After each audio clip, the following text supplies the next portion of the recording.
Tonight we are offering all of you a special edition of Ask the Doctor so you can ask your own questions regarding measles. Family medicine Dr. Amanda McGreeny is with Northern Nevada Medical Center. Thank you so much. Absolutely. Big topic tonight. Let's start out with families from Spanish Springs Elementary School, where that one supposed case could be.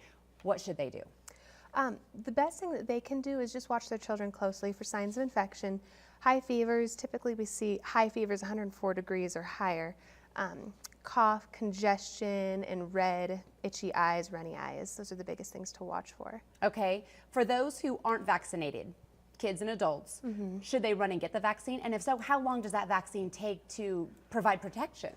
Well, one of the things we do with potential exposures would be give them the MMR vaccine, the mumps, measles, rubella vaccine. And so it's not a bad idea if people are interested in being vaccinated and have not been vaccinated before to get that. We like to do that within 72 hours of exposure if possible, but anytime getting that will help protect you. It does take a couple weeks really for it to reach maximal efficacy though. A lot of adults have Facebook questioned me saying, hey, I got this shot back in the 60s, 70s, 80s. Right. Do all of us need to get a booster shot? If you have proof of 1 to 2 vaccines, at least separated by 29 days, then you shouldn't need a booster vaccine as long as you've had those 2. And the same goes for children as well.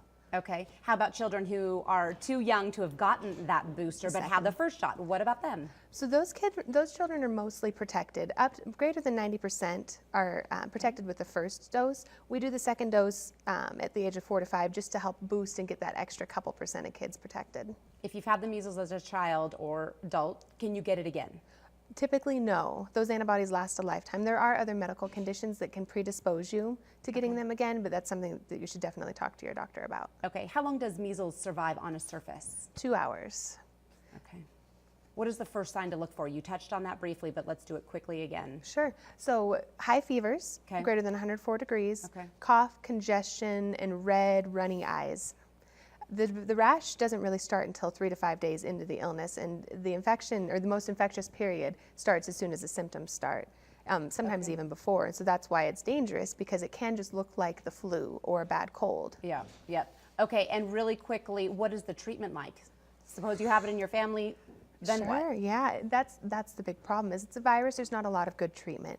And people who are most susceptible to having severe illness, so young children, people who are immune compromised, then typically will do the MMR vaccine if they haven't had it, and there are immune globulins that they can get, but it's really just supportive care. For how long do you think it would last?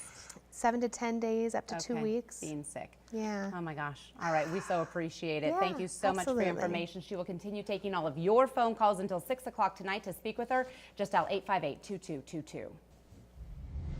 Yes, some